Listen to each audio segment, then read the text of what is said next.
Welcome to this special ET Studios conversation on the topic Reimagining Talent with AI. Are we ready for the future of work? This is co-curated by ET HR World in association with Adrenaline. The future of work is no longer a distant vision. It is unfolding here and now, driven by the convergence of human talent and artificial intelligence. For organizations, this central question is no longer whether AI will impact the workforce, but actually the question now is how leaders can harness the power while safeguarding human potential. From talent acquisition and career development to employee engagement and workforce agility, AI promises to unlock new possibilities that were previously unimaginable. Intelligent systems can now anticipate workforce needs, recommend personalized learning journeys, and they can also provide predictive insights for better decision making. However, there is another side to this. Alongside these opportunities, critical challenges lie. You have skill gaps, you have ethical concerns, cultural readiness, and the urgent need for trust in AI driven decisions. For CHROs, this is a defining moment. They must lead the shift toward a workforce that is both AI enabled and also human centered, reimagining how talent strategies align with business transformation. The future of work demands leaders who can balance efficiency with empathy, who can also balance automation with creativity and technology with trust. In this exclusive ET Studio conversation, co curated by ET HR World and Adrenaline, leaders will share perspectives on how AI is reshaping talent, what readiness looks like for an organization today, and how CHROs can architect a workforce that's prepared to thrive in this new era. A very warm welcome to our leaders present with us today. We have with us Seema Nair, CHRO Flipkart, and Srinivasa Bharti, Managing Director and CEO Adrenaline. A very warm welcome to the two of you. Thank you. Thank you. Seema, I'll start off with you. In your opinion, how do you view the future of work, and do you view it as a blend of AI and human talent? So I'll just go back to the basics for a minute. The purpose of business, right, it continues to be to grow, to be able to create value for itself, right? And when we say sustainability, obviously there is environmental sustainability, but the sustainability of the business, the continuity of the business, right, through all the different things that take place. So and any people capability, any capability, right? Now that could be of different kinds, which is core to the business, could be context to the business, but you need that kind of capability from a human lens, right, to deliver the business. At the end of the day, AI is another technology, right? And we've had over our lifetimes and earlier, right, many different kinds of technologies that have evolved to enable that business to do better and better. So whether it's AI or whether it's any other technology, the end game is always going to be how does this augment the business? Does it support the revenue? Does it support the customers? Does it support the supplier ecosystem? Does it support facilities? What is the infrastructure or what is the enablement that it does? And I think there's always going to be a blend, right? So today it is AI, tomorrow it could be other technologies, but it's always going to be a blend of that kind of technology and humans that continue to power the businesses of the future. Well, you're absolutely right. Business growth is at the core of it all. So that leads me to my question to Mr. Bharti. As the CEO of an AI driven HR tech company, how do you see AI driving business growth? Yeah. More than business growth, I would call it business impact, right? And I think from whatever we have seen in the last few years, and especially in the last few quarters, we are seeing real business impact happening, not only in our own business, but also among customer businesses that we work with and we partner with. And we look at it from 5 angles. We call it, talent acquisition to talent engagement. So if you look at operations, especially talent operations, I think it's a given. We have a lot of automation that's coming there, and AI has actually been augmenting a lot of those operational areas. But where we see, interestingly, AI coming in, getting a lot of impact, is in performance and potential. In kind of trying to improve performance of individuals, where the performance versus potential problem has always been a big thing in HR, isn't it? How do I actually get people's performance up to meet their potential? I think a lot of it earlier used to be very subjective, in the way we measured performance, and we looked at how do we create a career path for individuals in the organization. We are seeing AI even impacting areas like that today, and that indirectly, of course, creates an impact on the business growth. Well, yes, indeed. I think it's proportional to that. Seema, how are you seeing AI impact the role of CHROs, and where is it having the most impact according to you? So to start with, right, I think several people mentioned it across the 2 days of the conference that we've had. Ability to take actionable insights, right, from the stream of data. I mean, just think about it, right? Any large workforce, there is multiple different transactions that are taking place every single day, every single month, for 12 months of the year, right? There are many ongoing transactions, and that that generates data of different kinds, and across the entire employee life cycle. I think he mentioned talent, but basically, right, if I think about org design, manpower planning, translating that into then hiring and onboarding decisions, learning and talent investments, right, culture and engagement, building culture and engagement, taking a look at performance and rewards, taking a look at basic, right, HR operations, compliance management, and so on, right? That's the entire life cycle of pretty much everything that you're dealing with, right, throughout the life cycle of the human that is there in the organization. At the end of the day, there's a ton of data being generated, and if we don't convert that into insights, right, we're losing a lot. Very often, right, I mean, there are decisions that are being made. For example, it could be a policy, right? Should we offer an unlimited wellness leave, right? What's likely to be the behavior, right? Should we do 360 feedback? If yes, then should it be anonymous to the employee? Should it not? Should the person be allowed to know who's giving him or her feedback, or should it not? Even simple decisions like this, right? I mean, if there are there's a gut feeling, right? There's a human who's understanding of the domain, understanding of psychology, understanding of human behavior, can be complemented with insights. I think he just gave the example of be getting performance to match potential, right? And so again, if you take a look at the background of the person, right? If you take a look at the gaps, or if you take a look at, for example, engagement, if you take a look at his or her manager capability, if you take a look at business clarity, there are so many different data sets already. And being able to translate, convert all of that to say, okay, what is the reason for that gap? What is the root cause analysis? And how do we solve for it? I think within the conference, somebody was talking about employee engagement indicators, right? Or early warning systems. And I think even within Flipkart, right? Many of our AI solutions have become very powerful, very advanced, right? We have a very high degree of match in terms of who we believe might get disengaged for multiple reasons. But again, there are many different root causes behind each employee. Sometimes it could be personal factors, sometimes it could be factors at work. And it's almost impossible in terms of HR investment, while everybody does engagement surveys and mood surveys and all of those.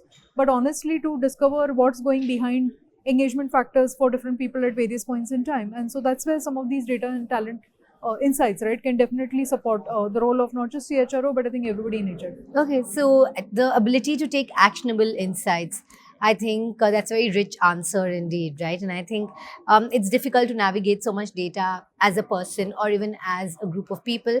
Machines do a better job, and AI, I think, is transforming the way we interact with data.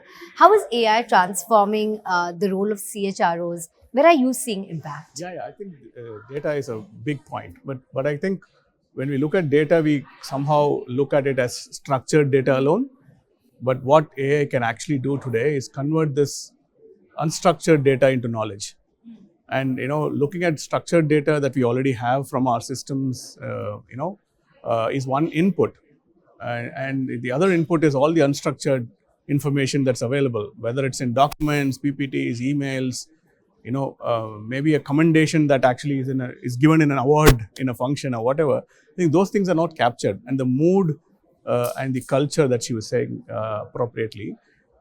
This information actually converted into knowledge creates that much more impact when you use AI to derive insights from there. And that's the big.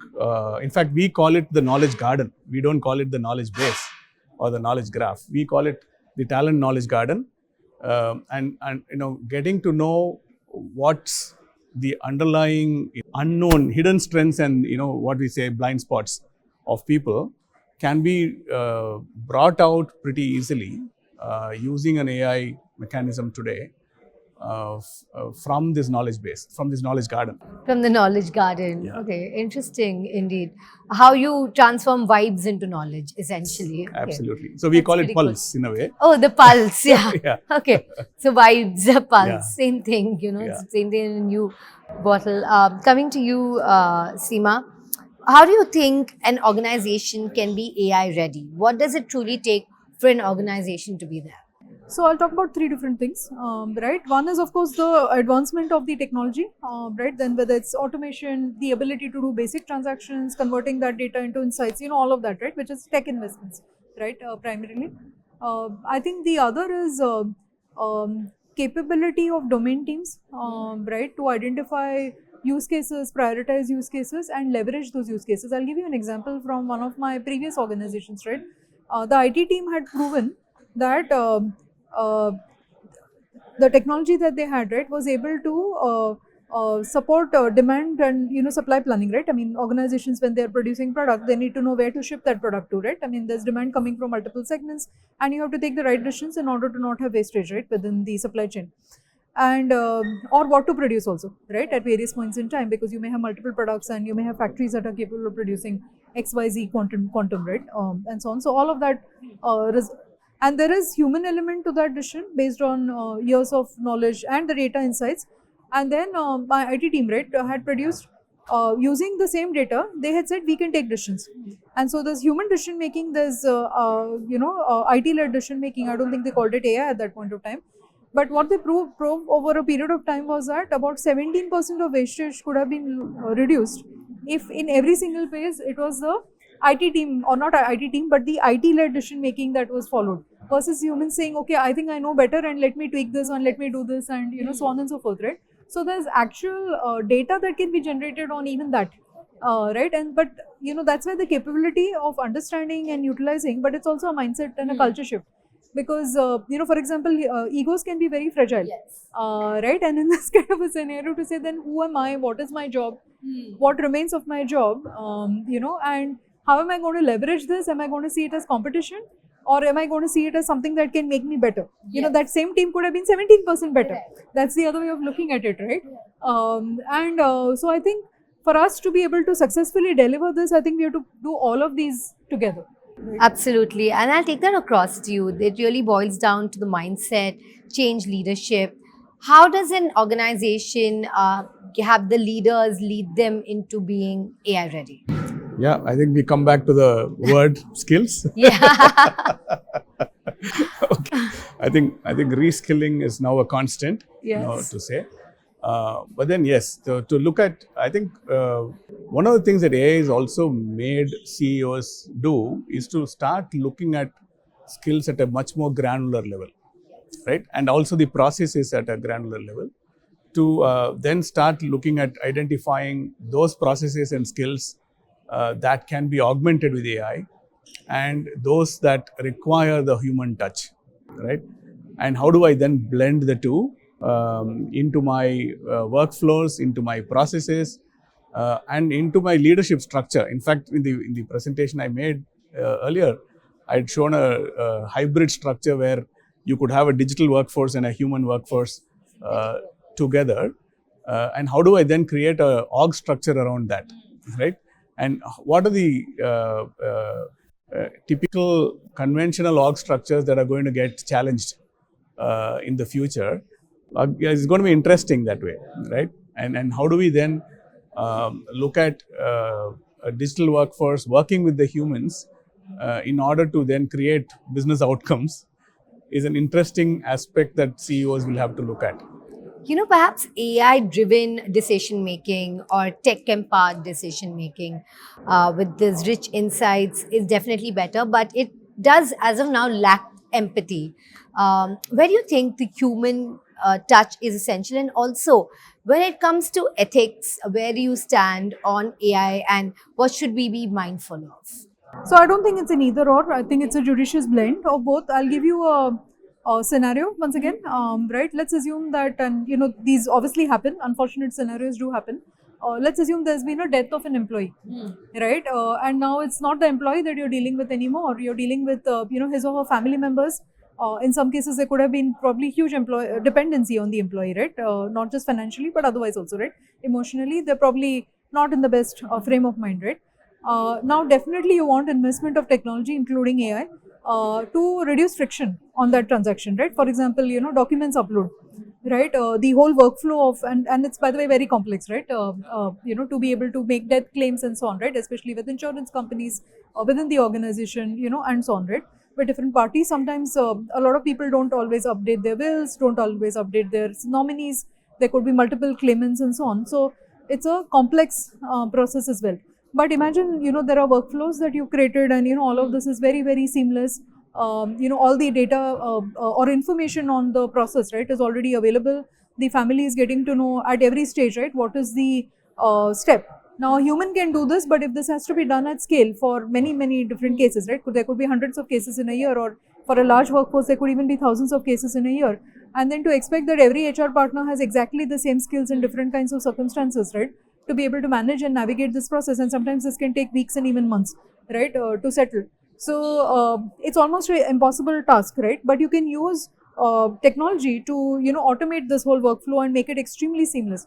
But as frictionless you want that transaction to be, you also want the human element, right? For example, even a visit to the family, right? Being able to, if it was unnatural death, then being able to lodge an FIR, right?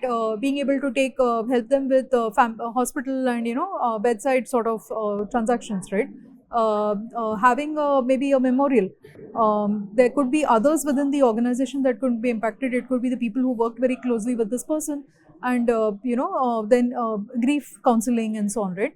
So there is a part where the automation is extremely important in order to make sure the transactions go through very, very seamlessly and you're not human dependent.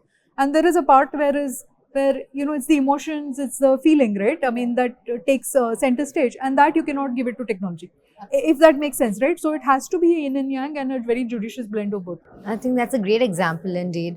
The fact that technology can make even these very difficult situations easier. The automation process makes it easier. And also, I think it would be actually more sensitive to deal with a machine than with a human for some things when it comes to documents, especially. But there are these other aspects that are best when human led. What is your view on this, Mr. Bharti? Yeah, so I think whatever she said is perfectly actually correct.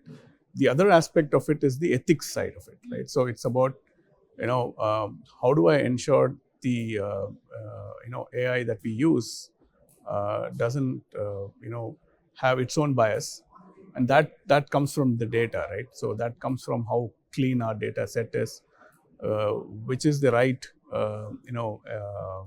LLM that we use behind, and what are the governance and other policies that we superimpose on top of that in the organization to ensure that these ethical boundaries are all managed pretty well, and creating a situation where those that require a human touch is not touched by AI, right? And ensuring that the while eliminating human bias and bringing in AI, we don't go the other extreme and actually create more bias using AI than what a human would have done. I think there is a sensitive balance that we got to maintain, and it's a I would think it's a constant catch up, and it's a constant review is absolutely required. But I think it will only keep improving.